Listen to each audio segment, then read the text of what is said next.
Assalamualaikum warahmatullahi wabarakatuh.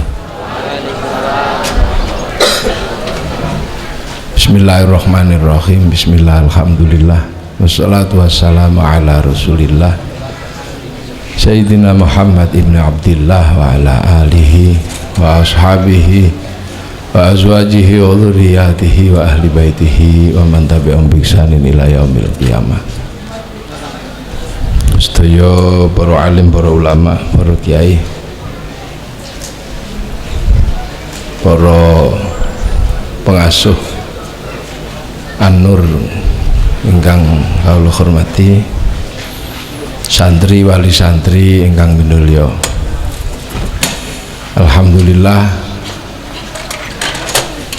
siang menika kita panjenengan saged ngawontenaken ta'aruf dalam rangka netepaken putra putri kita panjenengan sedaya supados dipun didik, dipun gulawentah teng An-Nur ingkang maknanipun kita sedaya pengin putra putri kita panjenengan sedaya saged nyecep mawi bahasa Indonesia. Oh, nyuwun sewu mawi bahasa Indonesia. Berarti An-Nur ini pun kelas nasional. Yang datang sudah bukan cuma orang Jawa. Saya lupa, tak kira masih Jawa. Jadi kita ini ta'aruf dalam rangka menitipkan benih-benih yang pernah kita buat dengan wujud anak-anak kita untuk mendapatkan titipan ilmu yang pernah Gus Ruri ini mantun dahar Gus.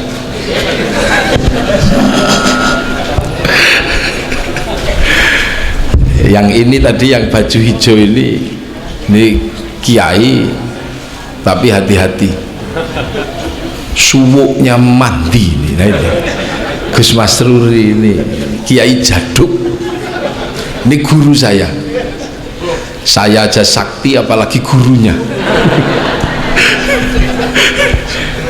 Ini kalau di film Komarudin itu loh, yang serangan umum itu, yang salah menyerang satu hari belum waktunya sudah menyerang. Lah ini cucunya ini yang ponaannya yang jongkrak jangkrik itu kalau di film itu. Nah itu jadi lengkap pondok itu, nyari apa saja ada di situ.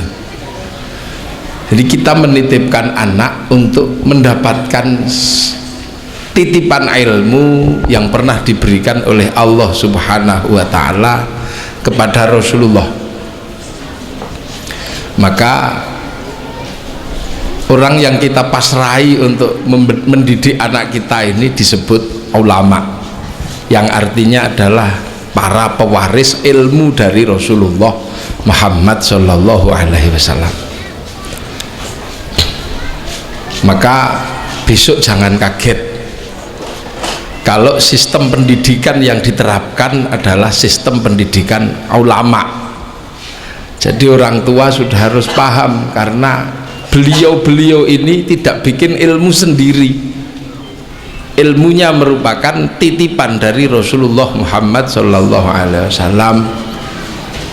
Jadi yang sampai di guru-gurunya, ilmunya Mbah Nawawi dapat dari ilmunya Mbah Munawwir di Krapyak. Jam'iyahnya ya Jam'iyah Nahdlatul Ulama. Jadi jangan kaget di sini nanti kalau diajarkan ilmu-ilmu yang dari ulama, yaitu tadi cuman meneruskan ilmu dari para ulama yang sampai dari Rasulullah Muhammad Sallallahu Alaihi Wasallam. Ya, neruskan ilmunya Kiai Hasyim Asy'ari, Kiai Hasyim meneruskan ilmunya Kiai Asy'ari, Kiai Asy'ari meneruskan ilmunya Kiai Khairan, Kiai Khairan meneruskan ilmunya Kiai Abdul Halim, meneruskan ilmunya Kiai Abdul Wahid, meneruskan ilmunya Kiai Sufyan, meneruskan ilmunya Kiai Jabbar, meneruskan ilmunya Kiai Abdurrahman, meneruskan ilmunya Mbah Pangeran Sambu, meneruskan ilmunya Mbah Abdurrahman, Mbah Benowo, meneruskan ilmunya Mbah Cokrojoyo, meneruskan ilmunya Kanjeng Sunan Kalijogo, meneruskan ilmu dari Sunan Bonang, meneruskan ilmu dari Sunan Ampel, meneruskan ilmu dari siapa? Dari Mbah Ibrahim Asmorokondi, meneruskan ilmu dari Mbah Jumadil Kubro Turkus itu, meneruskan ilmu dari Sayyid Muhammad, meneruskan ilmu dari Sayyid Ahmad, meneruskan ilmu dari Sayyid Abdul Malik, meneruskan ilmu dari Sayyid Alawi Amil Faqih, meneruskan ilmu dari Sayyid Ahmad Sokhib, meneruskan ilmu dari Sayyid Ali Khalid Qasam, meneruskan ilmu dari Sayyid Alwi, dari Sayyid Muhammad, dari Sayyid Alwi, dari Sayyid Ahmad Al-Muhajir, dari Sayyid Aisyah An-Nakib, meneruskan ilmu dari Sayyid Ubaidillah, dari Sayyid Muhammad, dari Sayyid Ali Uraidi, dari Sayyid Musa Kadim, dari Sayyid Ja'far Shadiq, dari Sayyid Muhammad Baqir, dari Sayyid Zainal Abidin, dari Sayyidina Hasan Husain, dari Sayyidina Ali. Lah itu dari Rasulullah Muhammad sallallahu alaihi wasallam. Jadi kita ini cuma meneruskan, maka kita ini orang sering menyebut ulama. Maka jangan kaget nanti kalau anak-anak penjenengan yang di sini dididik dengan cara pendidikan ulama. Nah, pendidikan ulama itu nanti agak berbeda dengan pendidikan yang umum, karena pendidikan ulama itu harus sesuai dengan standar Al-Quran. Allah menyampaikan dalam Al-Quran, innama yakhshallaha min ibadihil ulama. Jadi orang-orang yang takut kepada Allah inilah yang nanti akan disebut al-ulama. Karena ulama itu ada dua, ada ulama yang nakiroh, ada ulama yang makrifat. Nah, ulama yang nakiroh itu biasanya tidak yakhsyallah, tidak takut sama Allah. Contoh, Cisnuk Gurgronya itu hafal Quran, apal Sahih Bukhari Muslim, bahkan Fathul Mu'in itu apal. Pernah menyamar ke Indonesia dengan gelar Syekh Abdul Ghaffar, tapi dia tidak orang yang iman kepada Allah. Yang terakhir Enemeri Shimel ini bahkan menguasai 28 bahasa dunia. Itu apal Quran, apal Sahih Bukhari Muslim, bahkan apal Kutubus Sittah. Nah, itu orang Jerman, tapi tidak yakhsyallah. Maka Enemeri Shimel tidak pernah mendapatkan pangkat al-ulama. Sidney John waktu ke Lirboyo sowan ke Mbah Makhrus Ali melakukan penelitian. Mbah Makhrus ini ulama, ini Sidney John itu ulama, karena Sidney John itu apal Quran, apal Sahih Bukhari Muslim, apal Fathul Mu'in, apal Alfiyah Ibnu Malik, sungsang kurang apa. Tapi Mbah Yai Makhrus mengatakan dia bukan al-ulama, dia hanya ulama karena tidak takut kepada Allah, karena bukan orang Islam. Nah, maka kurikulum al-ulama itu biasanya didahului dengan kurikulum yakhsyallah. Jadi mencetak manusia-manusia yang dari awal sudah dididik untuk takut kepada Allah. Nah, siapa yang dididik? Ya, anak murid ini agar mendapatkan ilmu dari Rasulullah lewat jalur ulama. Nah, untuk mencetak kader-kader yang yakhsyallah ini kan macam-macam ini. Yang dititipkan penjenengan semua ini kan beda-beda jenisnya. Karena ini tanaman, ini kan tanduran ini. Nisaukum harsul lakum, perempuanmu adalah sawah bagimu. Kemudian seorang suami menanam benihnya di sawah. Lah, tanaman ini berbeda-beda. Kalau tanaman itu modelnya Imam Syafi'i, yang menanam Mbah Idris. Nah itu berbeda, waktu menanam aja cari bibitnya seperti itu. Mbah Idris menemukan delima yang hanyut di sungai, itu aja takut jangan-jangan saripati delima yang dimakan hanyut di sungai yang syubhat ini menjadi bahan benihnya anak, sampai mencari halalnya. Nah sekarang orang bikin anak ini kan bibitnya kadang sesuka hatinya. Ono sing manten anyar mau bikin anak nyolong pitik, itu juga ada. Nah ini kalau jadi pantat, ibarat ini daging pitik curian ini jadi pantat, itu diajak ngaji juga susah. Mesti muser gitu dah.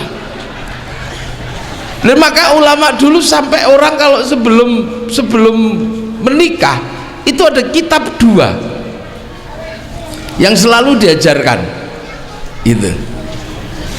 Itu kitab 2, tapi yang lebih sering itu adalah kitab yang kita kenal dengan nama Qurratul Uyun.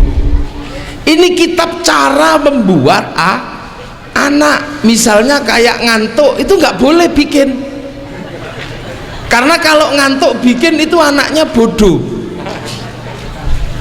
Itu diajar dapat habis kapur 1 kilo juga nggak nyantol. Nah ada yang bikinnya dengan penuh kemarahan, cepet ayo, itu anaknya biasanya agak keras, minta apa-apa saiki, minta apa besok, enggak sekarang, muser. Nah berbagai jenis cetakan ini harus dididik di sini. Maka ibaratnya panjenengan ini sedang menitipkan kelapa untuk dikeluarkan santannya. Nah kelapa itu kalau mau dikeluarkan santannya itu harus diplatoi. Nah, harus diplatoi, ini harus dibuka kulitnya, dikenting, dibuang batoknya, baru ngono diparut pers, itu baru keluar santannya. Itu pun bisa dimakan kalau sudah masuk ke atas tungku. Nah itu pendidikan dasar untuk mencetak manusia. Maka pendidikan ala ulama contohnya banyak. Bagaimana orang ini dengan pribadi yang takut kepada Allah. Kita nggak pernah bisa membayangkan misalnya Syekh Abdul Qadir Al-Jilani. Ini orang yang lahir saja, sebelum lahir itu puasa Ramadan sudah ikut. Orang puasa, beliau itu di dalam perut Ramadan dia sudah ikut puasa karena ibunya puasa. Keluar itu kalau bulan Ramadan nggak mau menyusu, kalau nggak waktu sahur sama waktu maghrib. Loh ini orang dengan kualifikasi seperti ini, coba kalau sampai jatuh ke tangan iblis apa nggak medeni orang kayak begini. Maka melihat potensi yang sebesar itu dipindahkan oleh Syekh Mubarak Al-Madzumi. Coba bisa dibayangkan orang seperti ini disuruh puasa 25 tahun sama Syekh Mubarak Al-Madzumi. Puasa Sunan Kalijogo ini udah hafal Quran, tapi diabletnya udah umum. Maka kemudian agar dia menjadi baik untuk mendapatkan ilmunya Sunan Bonang, ini dipaksa untuk puasa 3 tahun menunggui tongkat di tepi sungai. Padahal tongkat itu nggak ada yang nunggu juga nggak ada yang nyuri. Itu Mbah Hasyim Asy'ari waktu mondok di Mbah Khalil Bangkalan itu ternyata nggak pernah ngaji, tugasnya cuma 3. Jadi kalau Bu Nyai itu mau mandi itu tugasnya Mbah Hasyim nimba. Kalau Bu Nyai itu mau masak tugasnya Mbah Hasyim Asy'ari ngambil kayu tuh. Nah kalau Bu Nyai itu mau pergi maka tugasnya Mbah Hasyim untuk mencucikan pakaian. Maka ketika Mbah Khalil mau ngaji kok Mbah Hasyim itu datang, Mbah Hasyim Asy'ari datang, Sim koyone Bu Nyaimu arep adus mau mandi timbake, ya dia nggak jadi ngaji, nimba lagi. Mau ngaji Mbah Hasyim baru duduk, Mbak Khalil sudah bilang, Sim, itu nyaimu mau masak, ya nggak jadi ngaji, pergi nyari kayu bakar. Terakhir Sim mau kok cincinnya nyaimu masuk di got gitu. Tolong cari, padahal ini mau ngaji nggak jadi. Nah setiap Mbah Hasyim itu selesai nimba mau ngaji, Mbak Khalil langsung wallahu a'lam bis shawab. Jadi ternyata itu lah, ternyata apa? Ini pembentukan Kiai Hasyim Asy'ari. Nah yang ngasih ilmu siapa? Syekh Ahmad Khatib Al-Minangkabawi, termasuk juga Mbah Asy'ari. Jadi ini orang mau dicetak. Nah kuping yang kita buat ini kan kadang kuping memang tidak suka mendengarkan. Kuping yang jadi anak berangkat dari kuping kita yang kalau mendengarkan orang ngaji pusing. Suwene itu ada. Pantat anak kita ini terbuat dari pantat yang kalau diajak ngaji suka belok-belok. Ya Allah, ya Allah, ya Allah, Allah ya. Nah ini ditaruh di sini. Ibarat orang harus memasukkan ilmu lewat telinga. Lah nek telingane gini-gini ya dijewer. Memasukkan ilmu lewat perilaku tangannya gini-gini ya digeser. Maka kurikulum Yakhsyallah ini kurikulum paling berat sekarang, sehingga banyak sekali ulama yang tidak takut kepada Allah. Nah ini maka kadang saya juga agak keras. Pokoknya kalau ada orang tua anaknya dididik kok anaknya dijewer kok orang terima, enggak terima, ya orang tuanya jewer genti. Bawa polisi, polisinya dikaplok genti gitu aja. Karena ini sistem pendidikan pesantren nggak bisa, enggak. Karena kalau orang tidak dididik takut kepada Allah dengan sebuah proses pendidikan tersendiri sebelum dikasih ilmunya para ulama, itu berbahaya. Karena tidak jadi innama yakhsyallaha, jadinya innama yakhsyallahu. Sing wedi malah Gusti Allah. Itu maka innama yakhsyallaha itu Allah mendahulukan kalimat yakhsyallah.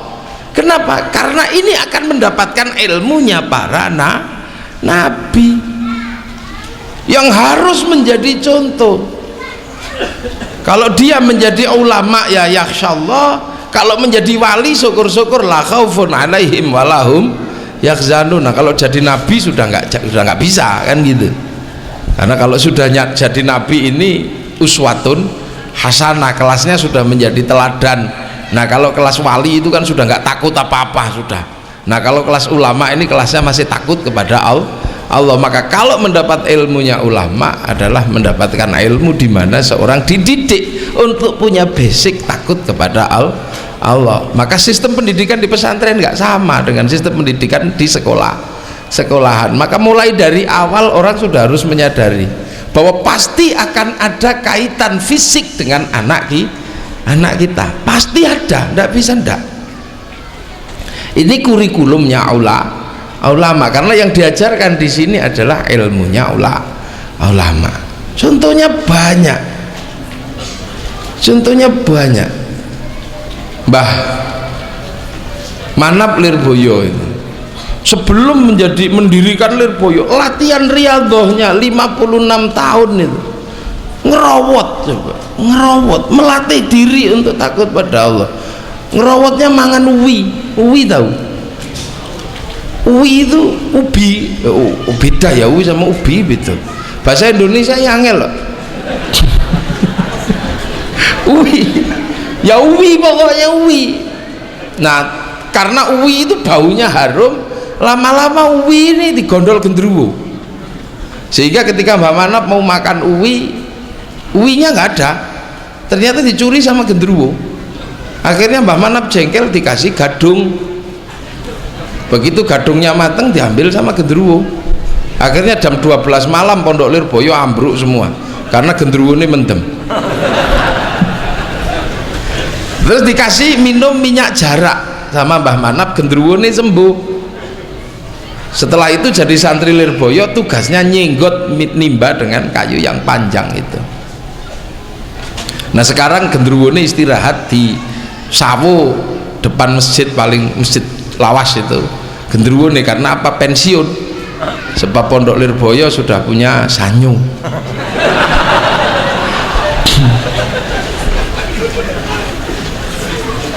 Boleh berat.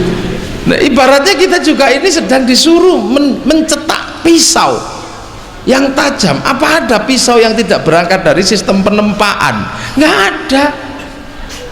Jadi aku tuh dipeludui gini, kalau digeletaknya gitu tak, ya jadi besi di pangan karat, ya nggak bisa. Lah terus cetakan ini kan sudah cetakan yang tidak limited edition.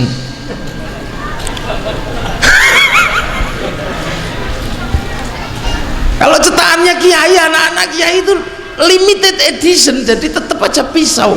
Hanya kadang belum kepake, maka kemudian nggak kelihatan. Tapi kalau sudah dipakai ya tajam. Wong produksinya niat bocor bismillah barang. Nah sekarang kan ada yang produksi takut-takut kan ada. Gegek tadi gitu. Nah ini ya begitu jadi ya dikasih nama Aldino. Alhamdulillah dia nongol. Dia kayak begini.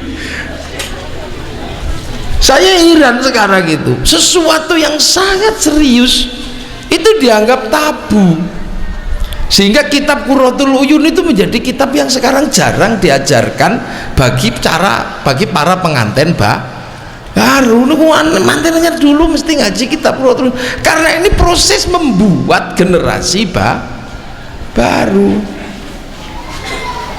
Nah ini, menumbuhkan ilmu dari sesuatu yang paling dalam nggak bisa, karena kita ini punya bungkus yang aneh-aneh. Nah disitulah maka sistem pendidikan pesantren adalah sebuah sistem yang hari ini memang agak kesulitan ketika berhadapan dengan negara yang punya model hak asasi manusia.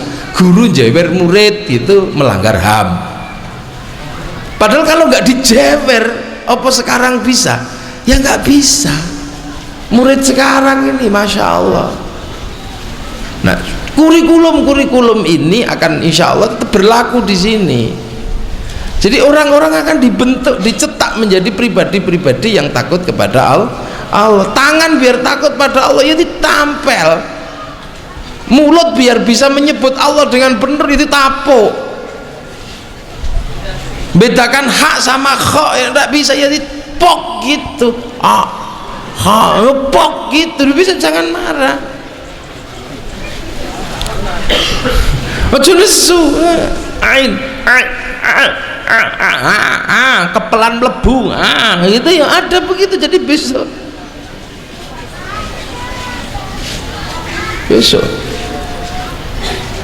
santen ini akan keluar. Kalau tidak diperes gini ya tidak keluar dari pelatok. Lah orang tua dulu itu masih tahu, begitu santen mau dikeluarkan dipluatok sama gurunya nggak buka, lari ke orang tua bantu buka plak gitu, akhirnya bener-bener terbuka.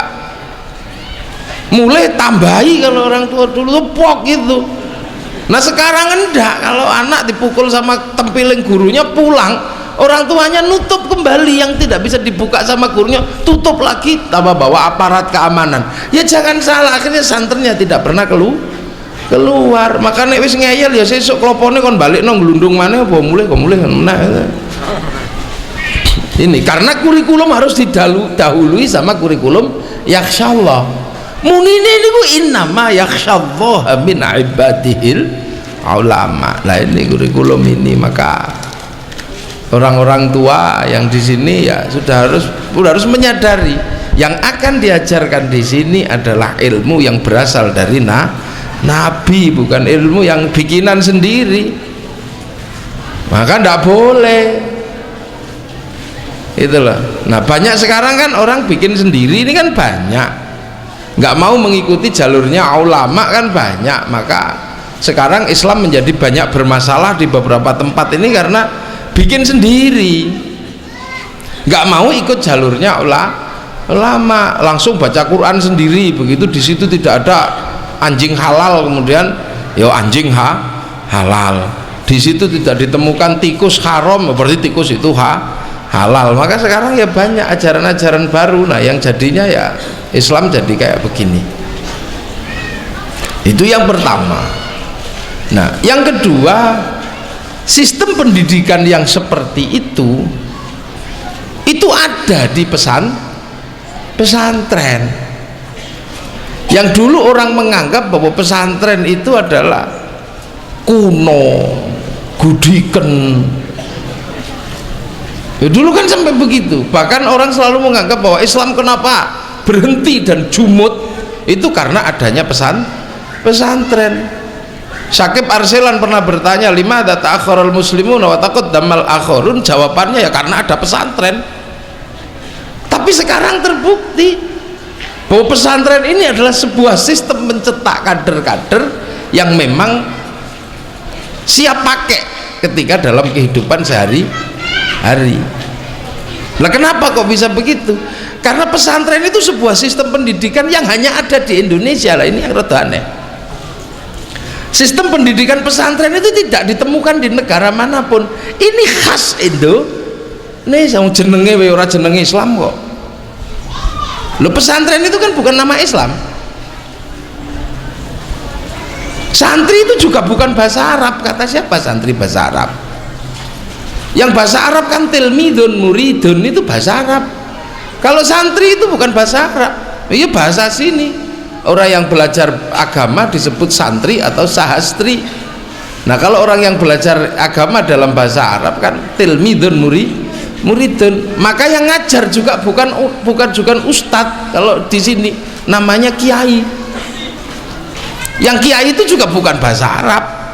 Kiai itu juga bahasa Jawa. Makanya ada kiai itu manusia, juga ada kebo juga kiai.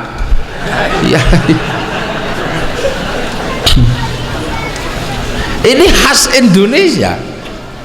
Kenapa? Karena Islam datang ke Indonesia waktu itu. Indonesia itu sudah mapan. Indonesia ini bukan negara antah berantah, tapi negara terkuat di dunia waktu itu. Sistem pendidikannya sudah sangat maju. Universitas terbesar di dunia ada di Indonesia, di Jawa ini terutama Universitas Nalanda. Yang di situ belajar kitab terbaik dua, namanya Negara Kertagama sama Soma. Nah, ketika Islam datang ini kan juga bingung waktu itu. Coba Islam cerita tentang Tuhan, ada Tuhan di sini namanya Sang Hyang Widi. Islam cerita tentang surga, juga bingung orang sini. Orang sini itu kalau diceritani surga juga nggak percaya. Kalau kiai datang terus cerita surga itu besok airnya mengalir gitu. Nah, orang Jawa kan tanpa ke surga kan airnya juga sudah mengalir banyak. Maka pasti bukan itu yang diceritakan oleh para ulama ketika berbicara Islam. Cerita tentang surga, yang di dalam surga itu buahannya banyak, buah-buahan. Orang sini pasti nggak mau, di sini itu cipluan aja banyak. Artinya pasti bukan itu yang diceritakan oleh para ulama. Ulama cerita tentang Ka'bah awal pasti juga nggak berani cerita tentang Ka'bah. Kalau cerita tentang Ka'bah, orang sini sudah punya batu juga sama-sama batu, tengah-tengahnya bolong, namanya setupa. Jadi Islam ini yang di sini nih yang luar biasa. Karena apa? Karena Islam ketemu dengan peradaban yang sangat tinggi. Islam yang datang ke Afrika itu mudah, wong Afrika itu wong bodoh kok. Islam datang ke Eropa mudah, karena Eropa waktu itu zamannya orang bodoh. Lah Islam ke sini pinter semua di sini itu. Contoh paling gampang, ngajak orang bodoh itu kan mudah. Kalau pilkada itu yang bodoh-bodoh sarimi sak kerdus saja kan beres. Tapi kalau ngajak yang pinter-pinter, nah itu 1 juta aja nggak mau. Saya diajak nyoblos di pilkada 1 miliar nggak mau. Saya kalau 2 miliar tetap nggak mau. Bang itu paling ya janji tok. Ini ngajak Yai Hasyim ya nggak mau, terus datang ke pilkada terus gowo 10 juta ya nggak mau lah. Kalau yang anu 50.000 mau. Nah, sama waktu itu juga nggak mudah. Di sini lengkap semua. Cerita tentang hari raya Kurban di sini punya namanya hari raya Gadri. Cerita tentang air suci Zam-Zam, orang sini punya air suci Julumprit. Sama. Jadi memang tidak mudah. Jadi jangan pernah kita membayangkan Islam datang ke sini itu semudah seperti di tempat lain, nggak sama. Paling sulit di sini itu karena apa yang dibawa oleh Islam ada di sini. Cerita tentang Jabal Rohmah, orang Jawa punya namanya Linggayoni, sama-sama tugunya. Orang cerita tentang apa? Tentang tawaf dengan kain ikhram, para pendeta itu ya sudah kain ikhram. Cerita tentang tahallul, kita tahallul, sana malah gundul. Nah itu sistem pendidikannya ada. Cerita tentang ma'had di sini ada, namanya apa? Pesantren pusat para sahastri atau santri. Loh ini makanya nggak mudah. Makanya orang kalau nggak paham Islam Indonesia pasti keliru. Karena ketika nyari Islam di Indonesia wujudnya berbeda. Di sana pakai jubah, di sini jubahnya dipotong separuh jadi sarung. Orang di sana tutup kepalanya utuh, sini cuma tutupnya hitam aja. Cari ustadz nggak ada, adanya kiai. Padahal ada tombak namanya Kiai Pleret. Nah ini dulu karena sistem negosiasi itu. Nah dalam sistem sahastri, dalam sistem pesantren zaman Hindu juga sama. Orang kalau baca Weda tidak didampingi oleh guru, culek motone. Mendengarkan bacaan kitab suci agama Hindu ndak dibantu sama gurunya, ya dikaplok, ureki kupingnya itu. Nah semua ini harus ada. Nah ternyata itu ada dalam sistem Islam juga ada. Ada yang namanya musofahah, ada yang namanya talaki, ada yang namanya irsyadu ustadzin. Nah begitu itu dihilangkan, sekarang kita bisa lihat betapa banyak sekali kekeliruan. Ketika sistem belajar Al-Quran tidak lagi talaki, tidak lagi musofahah, tapi dari laptop, tut bismillahirrahmanirrahim, tut alhamdulillahirabbil alamin, tut ar-rahmanirrahim, dipenyet-penyet itu. Nah ternyata sekarang juga menjadi Quran itu banyak menjadi bermasalah. Semakin membaca Quran dengan caranya seperti itu menjadi semakin atos, semakin keras hatinya. Terus orang-orang dikit-dikit salah, dikit-dikit kafir, dikit-dikit musyrik. Kenapa? Karena tidak menggunakan jalurnya ulama. Tidak menggunakan jalurnya ulama. Maka ketika baca Al-Quran, wa kafa billahi syahida Muhammadur Rasulullah walladzina ma'ahu, dan orang-orang yang bersama Rasulullah asyidda'u alal kufar, galak sama orang kafir. Maka sekarang apa aja dikafirkan, apa aja kafir. Kalau seorang kafir sudah habis, baru tetangganya juga dikafirkan sekarang. Nah, ini cara pembelajaran ini. Begitu cara pembelajaran keulamaan ini ditinggalkan dalam belajar agama, hasilnya jelas konslet gitu lah. Baca malam yahkum bima anzalallah faulaika humul kafirun, ya semua orang yang tidak sepakat dengan dia dianggap sebagai orang kafir yang tidak menjalankan hukum Allah. Loh, maka muncul teroris, muncul teman-temannya itu. Nah itu kenapa tidak terjadi di dalam pesantren? Nggak pernah muncul satupun alumni pesantren Nahdlatul Ulama terus dadi teroris, itu nggak ada. Sing dadi teroris itu ya wong Sukoharjo tanggane kiai niki. Ini lagi yang Sukoharjo. Jadi sing teng Kalimantan aja yang tumbuh yang dari gitu, yang tidak pernah belajar di pesantren. Ini Rois Surya Sepaku. Ini saya kemarin dari Sepaku, beliau ini Rois Surya Sepaku Kalimantan Timur. Wow, enten sing saking Lampung pundi wow. Niku salah satu murid thariqah tempatnya Gus Kholik, santri ini Kiai Mustain Romli. Ada semua tadi di sini ketemu. Wong kula niku lak penggaweane ngluyur dadi petuk merem wong. Nah, sama di semua daerah itu yang tidak mengikuti pembelajarannya ulama, ya memang hasilnya konslet.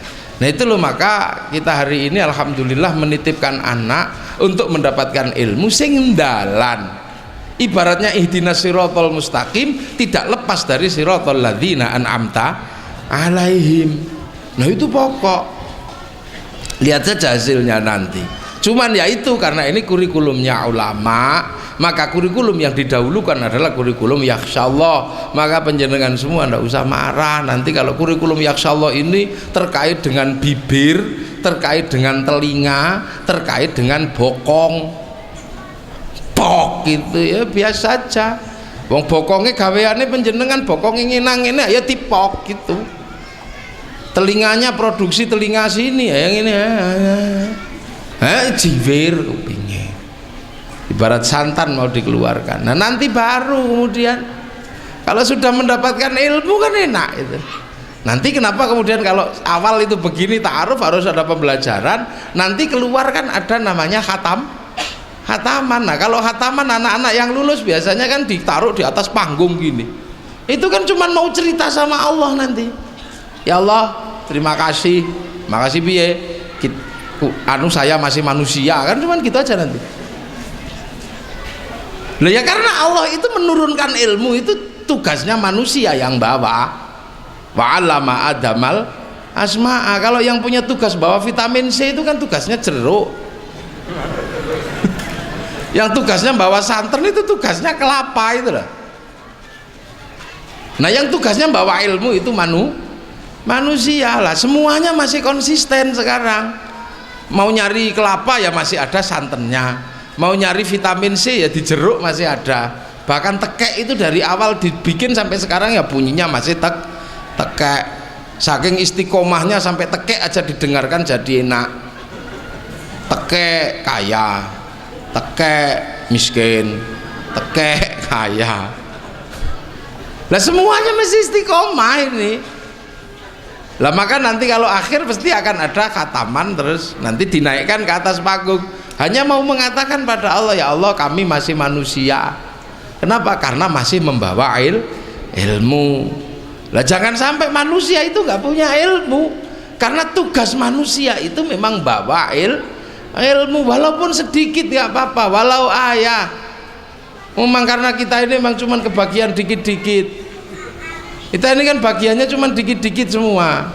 Allah memberikan doa pada Rasulullah sebegitu banyak, Rasulullah menurunkan pada kita ya kita cuma kebagian 2. Rata-rata yang hafal ya Allahumma barik lana sama Allahumma ini a'udzubika minal khubusi wal khaba'is.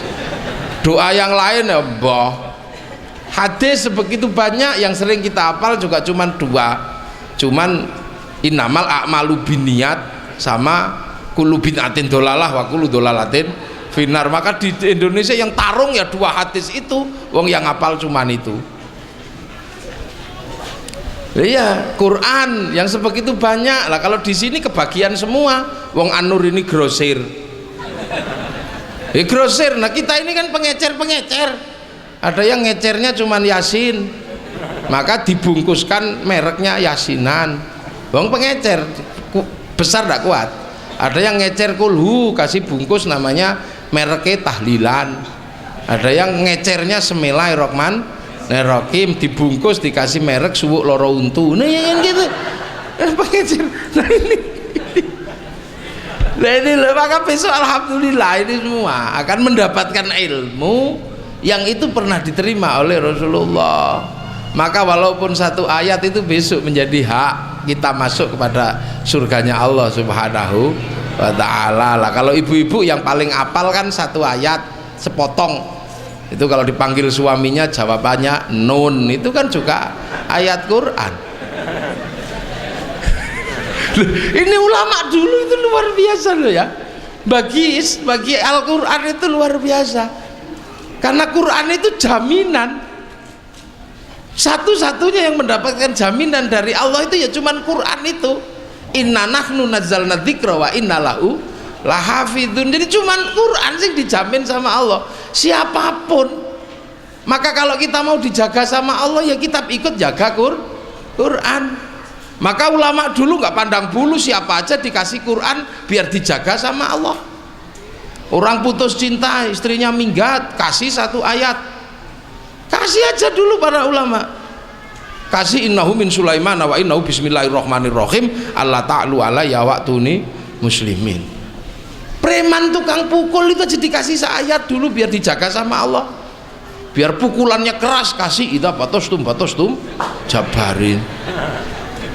Lu maling itu loh, sama ulama dulu dikasih seayat biar dijaga sama Allah, biar nggak ditangkap polisi, dikasih ayat waj'alna min baini aitim saddan wa min khalfim saddan fa aghshaynahum fahum la yubsirun. Akhirnya anaknya maling ya masuk pondok pesantren yang dijogo sama Allah kok. Pemburu yang tukang buru celeng kasih ayat sama Allah. Satu biasanya wama romaita id romaita walakinallaha roma. Itu tukang pijet sama badalhar waktu congol dikasih awalam yarol insanu anak khalaqna min nutfatin fa idza huwa khasimun mubin wa darbalana mathala wa nasiya khalqa qala may yakhlidha wa yarmim qul huwallazi ansha'a wal mar wa bi kulli khalqin alim. Kayak ayat. Suami yang istrinya cerewet dikasih seayat sumum bukmun umyum faum la yarjiun. Semua dikasih. Dulu ndak pandang bulu kok, karena Quran ini jaminan dari Allah. Siapa yang jaga Quran pasti dijaga sama Allah. Nah yang ibu-ibu biasanya dikasih nun, itu kan juga ayat Quran. Lah itu, maka rumah biar dijaga sama Allah, kasih tulisan Al-Quran. Keris biar dijaga sama Allah, dikasih tulisan Bismillahirrahmanirrahim. Anak kok nangis rewet biar gak diganggu iblis, tulisi Quran dadikan raja. Lah itu orang kalau nggak ngerti kan dipikir itu apa itu bid musyrik, bid enggak, wong jaminane ono kok. Inna nahnu nazzalna dzikra wa inna lahu lahafizun. Ari-ari biar dijaga sama Allah, kasih tulisan ayat kursi, dikasih jarum biar nggak dimakan anjing. Ya ini ulama dulu luar biasa, kuatnya cuman ya hayu ya qayyum ya dikasih, walaupun keliru ya kayuku ya kasih semua. Nggak ada kayak ulama sekarang terus kafah lu wong saiki malah dokon slet wong kuate wong kelas pengecer kok. Lho maka sekarang dulu itu ulama itu memang cara nanemnya kayak pengecer kecil-kecil, sholat kasih sembahyang kecil-kecil. Lah kalau sekarang ini gayanya kayak grosir semua, kafah jenggotnya dipakai, apa-apanya dipakai, nggak taunya nyolong sapi ini gitu. Nah ini yang ulama dulu. Maka pesantren ini menjadi sesuatu yang khas Indonesia karena sistem negosiasi kebudayaan, sistem negosiasi budaya ya wujudnya ya pesantren ini. Kalau langsung kasih nama ulama gitu ya ditapuk sama Mojopahit, maka sistemnya pun sama dengan sistem menanam. Mathalum fit Taurat wa mathalum fil Injil kazar'in, kayak tanduran akhraja syat'ahu fa azarahu fastaghlada fastawa ala suqi ya'jibu zurra'a liyaghidha bihimul kuffar. Nanem aja, nanem padi, tanam bawah tanah. Ini kalau tanam di atas tanah dibabat. Nah ini sekarang jadi. Nah maka seluruh dunia sekarang melirik ke sini. Ya Islam di sini. Haji langsung ditanam, suruh haji ya nggak bisa. Kasih temen namanya haji palsu. Wong jauh. Haji palsu di alun-alun Bantul situ, Ka'bahnya palsu dari kerdus. Ini itu namanya manasik haji. Sholat ya ditemani pujian, ini macam-macam. Nah kayak begitu. Ini khas pesantren. Kenapa? Karena itu caranya ulama Indonesia menerima Islam. Lah kalau kemudian di model yang sekarang ya mesti kacau itu nanti, mesti konslet. Nah yang kayak begini maka tetap saja sama para ulama, yo wis mbok ono sing ngarani ini sistem pendidikan kuno, itu pendidikan apa, karena hanya inilah cara yang terbaik menanam Islam di Indonesia sehingga nanti anak-anak kita dapat bagian walaupun sedikit dari apa yang pernah diterima oleh Rasulullah Muhammad Sallallahu Alaihi Wasallam. Nah semoga hati kita semua terbuka. Esok nono anak ayo dijewer. Kulo niki termasuk produk kekerasan dalam pendidikan. Kulo niki wis rasa wong adoh, wong liya. Kulo niki lho, kali bapak kulo niku, lambe kulo, kuping kulo kok produksi Cina wis copot. Niki ditapuk. Nek maghrib niku wong tua kulo kabeh kaya demit. Nek waktune sekolah kerasnya luar biasa. Sembayang kok rakyat tak digoleki junjung dasi diuncalno blung gitu. Nah begitu sampai saya itu waktu kecil pernah berpikir aku ini keliru milih wong tua.